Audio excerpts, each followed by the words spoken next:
안녕하세요. 오늘은 제 4회차로 창의력과 자존감과의 관계에 대해서 말씀을 해드리도록 하겠습니다. 이번 주도 역시 굉장히 힘든 한 주를 보내고 계시죠? 혹시 이런 말씀 들으셨나요? 올해는 산타 할아버지가 12월 25일 날 오시긴 하시는데 선물은 그 2주 후에나 받을 수 있다. 그래서 한 1월 달쯤에서 선물을 받는다라고 하는 그런 말을 들으면서 웃어야 될지, 울어야 될지 모르겠다는 생각이 들었습니다. 참 우리 모두가 다 어려운 시기를 보내고 있는데요. 어, 연탄봉사를 하는 사람들의 말을 들어보니까 우리 산 꼭대기에 있는 사람들은 이 연탄봉사를 통해서 연탄을 지원을 받는데 올해 같은 경우에는 그런 지원자들이 많이 끊겨서 올겨울을 더 춥게 보내게 됐다라는 말을 들으면서 굉장히 안타깝다라는 생각이 들었습니다. 하지만 우리 지금 이런 시국 속에서도 어떻게든 버텨야 되지 않겠습니까? 그래서 현실은 직시하되 희망은 잃지 말자. 이 말씀을 꼭 다 드리면서요.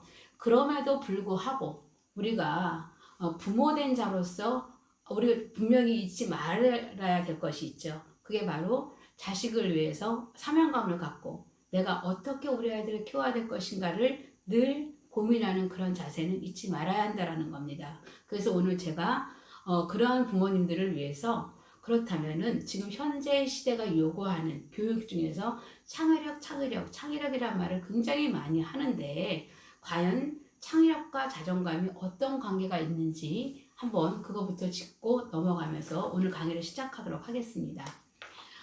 창의력과 자존감은 공통적인 부분이 있습니다.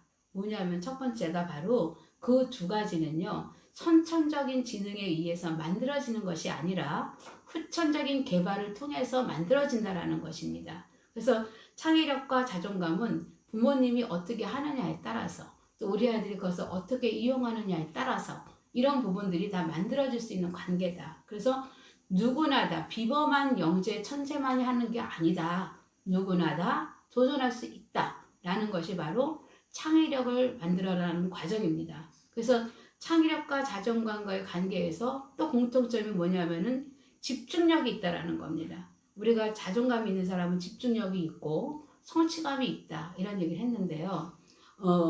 예를 들어서 창의력 같은 경우 지금 내가 무언가에 도전했을 때 내 수준에서 풀 수 있는 그런 문제가 아닌 난이도가 아주 높은 문제에 도전을 했다. 말하자면은 99도의 물에서 끓는 것이 집중이다 라고 한다면 몰입이 100도다 라는 관점에서 우리가 보게 되는 거거든요. 그러면 보다 어려운 문제를 내가 풀어냈다 라는 것에 대해서 굉장히 성취감을 느끼게 되는 거죠. 그래서 내가 너무나 어려운 문제를 도전을 했는데 이것을 이뤄냈어요. 야, 내가 해냈다. 이런 부분들에 대한 생각을 갖게 하는 거. 그게 바로 자존감 있는 사람들이 갖는 성취감 아니겠습니까? 창의력 역시도 내가 뭔가 몰입을 통해서 얻어낸 결과에 대해서 굉장히 성취감을 가질 수 있고 내가 누군가를 위해서 해냈다라는 그런 성취감도 가질 수 있는 게 바로 창의력이라는 거죠.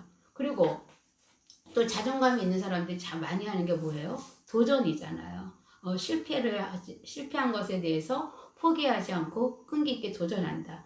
도전하는 욕구가 끊임없이 솟구친다라는 겁니다. 그래서 우리가 창의력이라는 걸 생각을 하게 됐을 때는 그냥 뚝 떨어져서 창의력 공부해라. 이게 창의성 키우는 거야. 이렇게 해서 이루어지는 게 아닌 먼저 자존감이라는 것을 우리가 가질 수 있도록 만들어줘야 되기 때문에 제가 창의력과 자존감과의 관계에 대해서 일치된 부분을 말씀을 드렸습니다.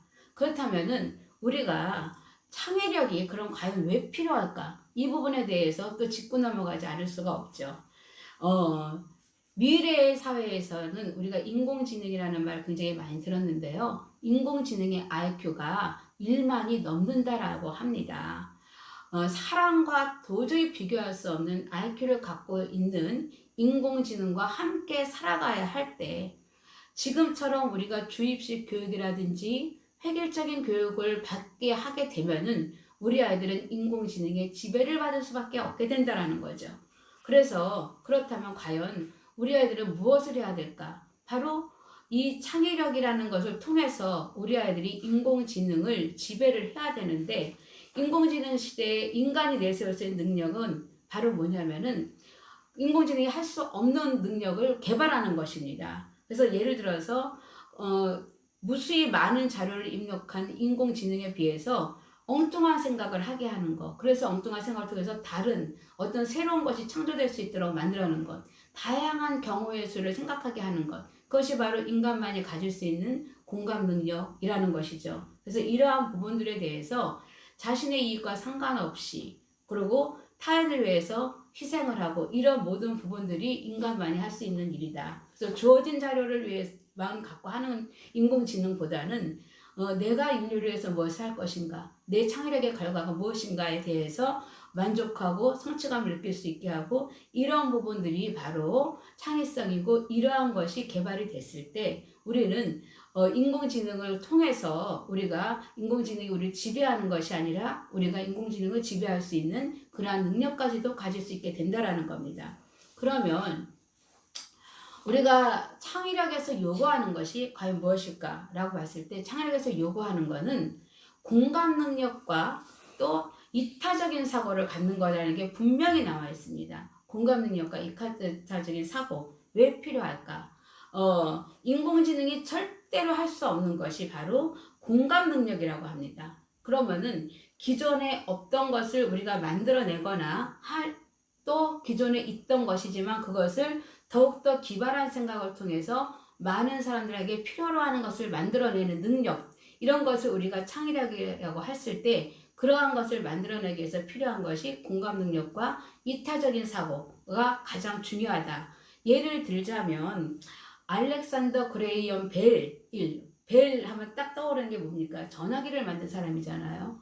예, 그런데 그 사람이 어떻게 해서 그런 걸 만들어냈을까에 대한 근본적인 원인이 바로 어머니가 청각장애인이었다라는 겁니다. 그래서 엄마의 불편함을 덜어주기 위해서 청각장애인에 대한 이 연구를 했는데, 이것이 바로 인류의 청각장애 극복으로 확장이 됐다라는 거예요. 그래서 언어가 장애인 학교를 세웠고, 또 현대식 보청기의 기반이 된 어떤 보청기와 전화기를 만들어낸 게 바로 이 벨이 한 일입니다. 그래서 이 벨이 한 일은 인류의 그 굉장히 막대한 영향을 미친 거죠. 그래서 인류의 장애 극복이라는 위대한 공감을 통해서 이루어졌다라는 겁니다. 만약 우리 어머니가 귀가 멀어서 얼마나 불편할까라는 생각을 갖지 않았다면, 즉 이타적인 사고를 갖지 않았다면은 이러한 일은 만들어낼 수 없다라는 것이죠.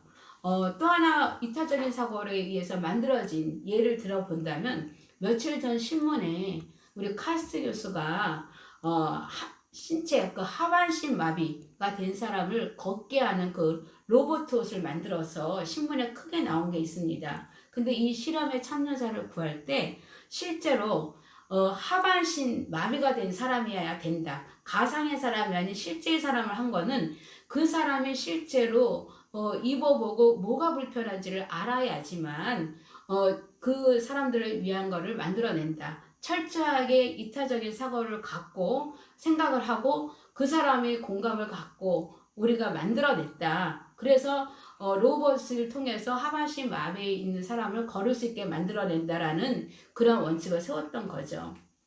이 사람 역시도 하반신 마비를 당한 사람들이 걷지 못하기 때문에 얼마나 불편할까라는 이타적인 사고를 통해서, 그리고 그 사람이 실제로 그 옷을 입음으로 해서 공감 능력을 갖게 하는 그러한 사고 속에서 바로 이런 것이 만들어졌다라는 거고요.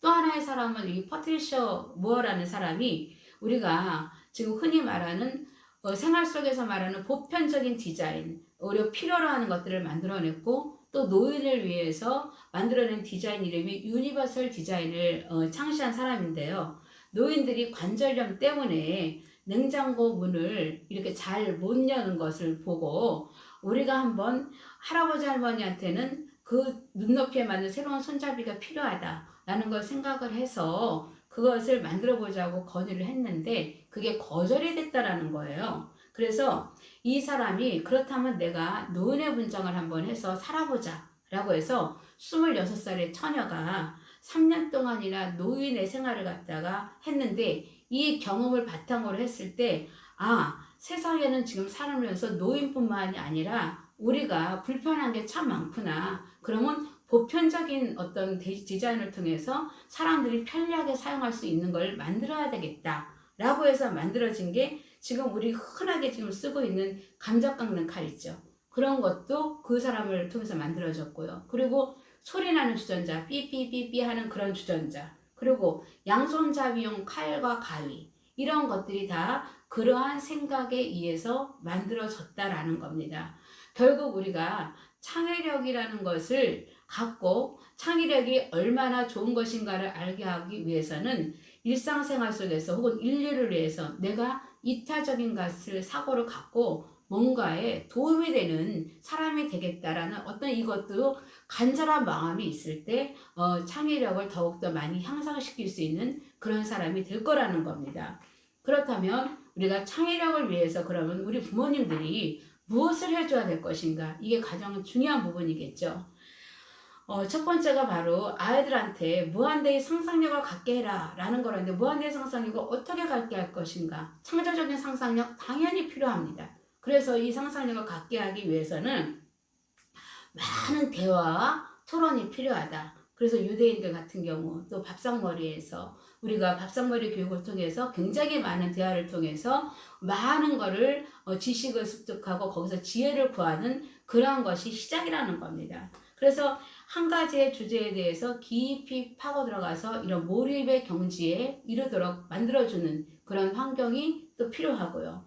또 혼자서 할 수가 없습니다. 많은 사람들의 아이디어를 서로 공유를 할 때, 그 공유를 하면서 우리가 창의력이라는 걸 통해서 어떤 것을 만들어내는 것이죠. 그래서 같이 할 친구를 찾아서 아이디어를 공유를 한다. 그래서 이런 부분들이 바로 이 사회성 발달이 중요한 이유 중에 하나다라는 말씀을 드리는 겁니다. 그리고 두 번째로 우리 필요로 하는 게 뭐냐면은, 이제 자존감 향상은 누차 얘기했으니까 자존감을 향상시켜서 많은 사람과의 아이디어를 공유하게 하고 이렇게 해서 더 많이 활성되게 되게 하는 거, 이런 것은 굉장히 중요한 걸로 몇 번 말씀드렸습니다. 마지막으로 중요한 게 뭐냐면은 창의력을 위해서 필요로 하는 것이 바로 공감대의 능력과 소통이라고 그랬죠. 그런데 창의력에서 교하는 공감 능력을 제일 많이 갖게 하는 학문이 바로 뭐라고 얘기했냐면 문학이라고 했습니다. 하버드나 MIT, 또 유럽의 미래영사립학교, 일본 등 그런 모든 학교들에서 취하는 교육이 바로 트리비움 교육이다 라고 했는데요. 에이트라는 책에서 이게 명시가 되어 있습니다. 트리비움에 해당하는 교육이 바로 문법학, 논리학, 수사학이다 이렇게 얘기를 하고 있는데요. 그 중에서 이 수사학에 대해서 말씀드린다면 내 생각을 글로 쓰고 나누는 거다. 그래서 다른 사람들의 그래서 공감을 얻게 하는 것, 이걸 굉장히 중요하게 생각하는데, 우리 아이들이 이러한 학문에 접근하기 위해서 가장 많이 해야 되는 것이 바로 뭐냐라는 것이 바로 독서라는 것이죠. 그래서 우리가 독서의 중요성을 아무리 강조하고 또 강조할지라도 또 그거 이렇게 생각할 게 아니라는 겁니다. 독서가 바탕이 되지 않으면 창의라는 과목 하나 뚝 떨어뜨려 놓고 이게 창의력 교육이야, 창의력 교재야 이렇게 생각할 수 없는 것이 바로 창의력 교육입니다. 그래서 우리가 이 수사이라는 학문을 이해하기 위해서는 독서가 기본이 돼야 된다. 그래서 우리가 수사학을 통해서 얻어지는 게 깊게 생각하는 능력. 그래서 그 생각하는 능력을 우리가 정밀하게 다듬는 거. 이러한 것이 우리의 상상력으로 표현해지게 되고요. 또 이 생각을 알기 쉽게 또 표현하는 능력, 다른 사람과 공감하는 능력. 이게 바로 우리 공감 능력이기 때문에 독서를 통해서 이러한 능력을 키우게 되면은 인공지능이 절대로 가질 수 없는 다양한 사고를 갖게 된다라는 겁니다. 우리나라에서 지금 주입식과 획일적 교육이 배제가 돼야 되는 이유가 여기에 있고요. 그래서 미국, 유럽, 일본의 여러 학교가 이 수사학을 교육과정의 핵심으로 삼고 있다라는 것이 지금 우리 부모님들이 관심을 갖고 실천해야 될 과제이다라는 겁니다. 그래서 정말 가정에서 매일같이 꾸준하게 독서 지도를 하되 생각하는 능력, 사고하는 능력을 키워주는 그러한 교육이 필요하다라는 겁니다. 이제 우리 학교 교육 과정만을 갖고는 미래 교육을 따라잡을 수 없다라는 것을 오늘 말씀을 드렸습니다. 우리 아이들에게 미래는 굉장히 중요하죠. 그래서 공감 능력을 갖게 하고 이타적인 사고를 갖게 하기 위해서 부모님들이 가정에서 이런 교육 환경을 만들어 주시고 또 소통하는 능력을 키워주시고 또 독서 교육을 꾸준히 하게 된다면은 그 가운데서 우리 아이들의 창의력이 발달할 수 있다라는 걸 말씀을 드리면서 다음 시간에는 자기주도 학습을 보다 구체적으로 그러면은 굉장히 중요한 게 언어 교육이 되겠는데요. 그래서 국어와 독서 교육을 그러면 어떻게 시키는 것이 가장 좋을까? 이 부분에 대해서 좀 더 구체적인 것을 짚는 그런 교육 과정으로 만나 뵙도록 하겠습니다. 오늘도 수고하셨습니다. 감사합니다.